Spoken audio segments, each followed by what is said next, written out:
Vice President and DepEd Secretary na si Sara Duterte abay nakibaka po kagabi. Ewan ko ba sa inyo? Diyos ko, ano bang pinanggagawa nyo sa sarili nyo? So, ang tanong, lahat ba ay nagulat? Well, personally, kung ako yung tatanungin nyo, guys, oo, nagulat ako. Kasi 'di ba usually yung ginagawa naman talaga ni Vice President Sara Duterte kapag meron siyang kinukundina or ayaw niya yung ginagawa kahit tama naman, 'di ba meron siyang pa video siya. Chung Shaila, yung Xing Chung, Xing Bi, yung Xing, diba? Gaganon siya pa video. Kagaya nga ng pagbati niya doon sa founding anniversary ng China. Sa paninira sa kanya, di ba, nung dinipensahan niya yung sarili niya na parte siya ng black propaganda at demolition job. So, tinatrabaho daw siya. So, nakikita nyo guys, pa-video siya. Yung pagtatanggol niya sa SMNI, di ba, binidyohan niya din yan. Parang vlogger din ba itong si Inday? And recently kahapon, di ba, nung pinagtanggol niya itong si Kibuloy. So, makikita nyo guys na itong si Inday ay puro lang video. Kaya nga, ngayon, nagulat ako kasi kung dati pa video lang siya, may improvement na. Nakikibaka na din, guys. Nakikisapi siya sa mga propagandista. Diba? Parang ang ibig sabihin nito, guys, sinusuportahan niya ang Marcos resign. Kasi yun naman yung pinaka-front ng prayer rally na yun, Marcos resign. Propagandista yan. Nakakalungkot isipin, guys. So, ngayon, papanood ko sa inyo yung video. Grabe. Ito yung sabi. Panood ko, ha. Himahimayin natin. Nandito ako para unang-una magpasalamat sa lahat ng miyembro ng Kingdom of Jesus Christ, sa lahat ng personahe ng SMNI, at sa lahat ng mga taga-suporta ni Pastor Apollo Kibuloy. Papasalamat kami sa inyong suporta sa aking opisina, sa opisina ng Vice Presidente at sa Department of Education at sa trabaho ko sa OVP at sa Department of Education. Nandito din ako para manawagan sa lahat na ipagdasal natin ang ating bansa. Magdasal tayo ng katotohanan, ng hustisya. Hustisya! Nagdadasal ng hustisya! Napaka-ironic, no? Paano naman yung pinagdadasal naming hustisya sa mga allegedly? Hindi talaga allegedly, guys. Almost 30,000 people were killed during the bloody drug war of former President Duterte. Yan po yung totoong nananawagan ng hustisya. Diba? Napaka-ironic, no? Ironic. Grabe. Magdasal tayo. Nagdadasal ka? Para sa hustisya. Ay, sisi, papasukin. Diba? Ay, nako. Para sa lahat na pantay-pantay ang pagtrato ng gobyerno sa lahat ng mga tao. Pantay-pantay na pagtrato ng gobyerno sa lahat ng tao. Okay. Ilagay natin doon sa sitwasyon nyo, ano yung ginawa nyo kay Dilima? Pantay ba yon na pagtrato sa karapatan pang tao? Ano yung ginawa nyo sa ABS-CBN? Pantay ba yon para sa karapatan ng pantao na humigit kumulang 11,000 ang nawalan ng trabaho? Pantay ba yon? Ha? Guys, napaka-ironic kasi na sila pa mismo yung magsasalita. Kahapon si VP Inday, sabi niya, gusto niya daw na magkaroon ng patas na laban itong si Kibuloy. Gusto niya magkaroon ng patas, samantalang sila hindi din patas lumaban. Ano tong ginagawa nila? Demolition job din to, diba? Anong ginagawa nila dito? Diba propaganda din to? Tapos galit na galit si Inday kung siya ay tinitira, kung siya ay nakakaranas ng bashing, nakakaranas ng propaganda, ng demolition job. Kayo nga yung gumagawa niyan. Diba guys, napaka-ironic. Trial by publicity sa inyo kasi kakampi nyo.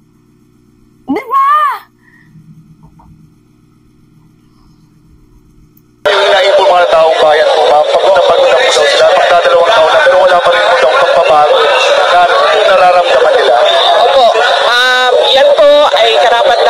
iakyat nila sa ating Pangulo.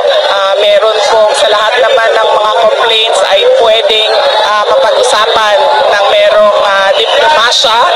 At nasaya ako dahil ang mga supporters si Pastor Apollo Kibuloy, members ng Kingdom of Jesus Christ, personahe ng SMNI, merong mga ganito na rally at pagtitipon para mapalabas nila ang kanilang mga nararamdaman. At ito ay pagpapakita na ating freedom of speech and religion. Nandito din ako para pakiisa sa pagdarahas, pang-aapi sa SMNI.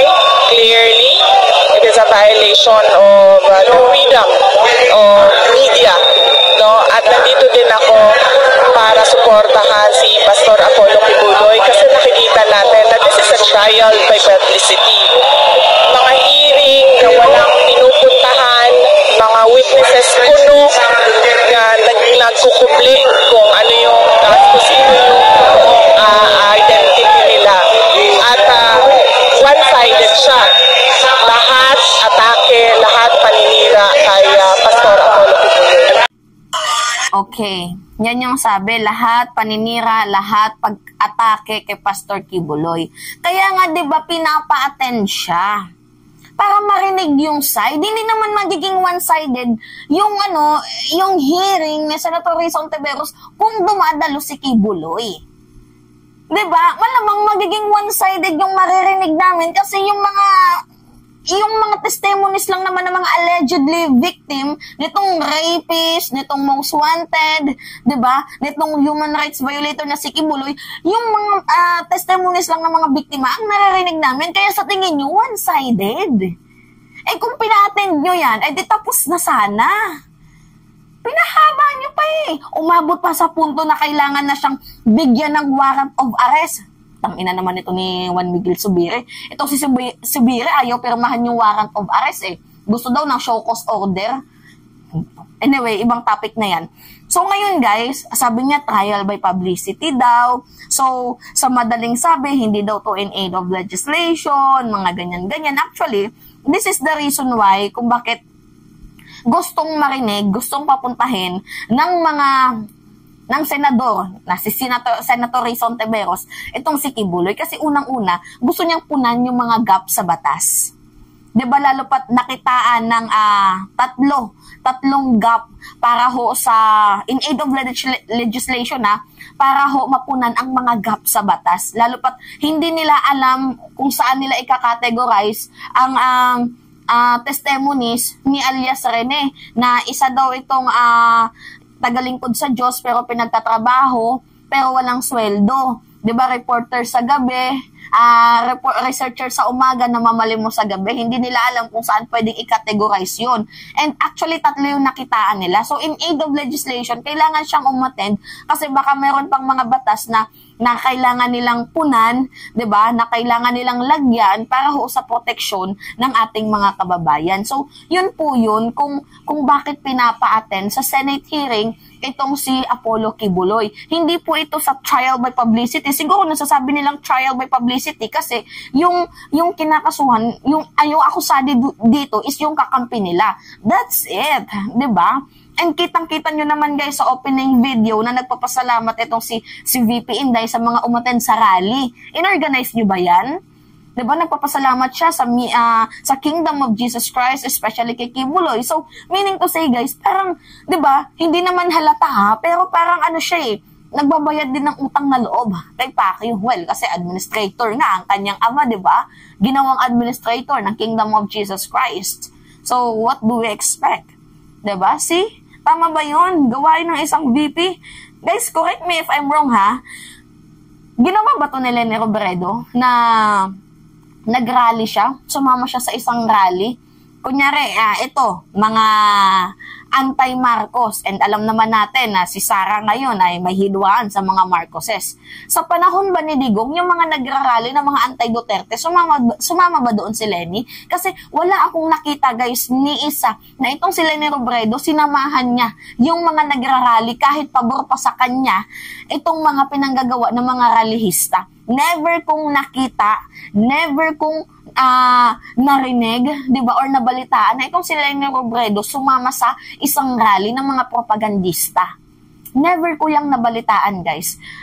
Tsaka ha, dito sa ginawa ni BP Inday, di ba, biktima daw siya ng black propaganda, biktima daw siya ng mga paninira. Ang ginawa niya, di ba, nag-video siya na uso na ngayon ang demolition job, parte ito ng maruming politika, ganyan-ganyan. Eh, itong si VP Leni, never ko yung nakita na nag-video para i-defense yung kanyang sarili. Diba, puro lang siya trabaho. Diba? Iba talaga si VP Leni, no? Dito kay Vice President Sara Duterte. Eh, si VP Leni, literal na soft-hearted yan. Kahit ang daming ang sandamakmak na paninira sa kanya, never niya yung pinansin. Itong si Inday, kahit man lang yung pakikisawsaw sa asawa ko, no, pinansin niya pa, eh di mas lalala ang issue na yan. Diba? Nakakaloka, guys. Kaya tingnan nyo, nakikibaka na siya. Yan, isang patunay na sinusuportahan niya yung pakikibaka ng Marcos resign. Diba? Tama ba yan? Na kayo na mismo ang gumagawa ng demolition job. Ayaw mo na dinidemolish ang sarili mo, pero ikaw, sumasama ka sa mga demolition job, sa mga black propaganda. Ayaw niya sa komunista, pero yung gawain niyo pang komunista.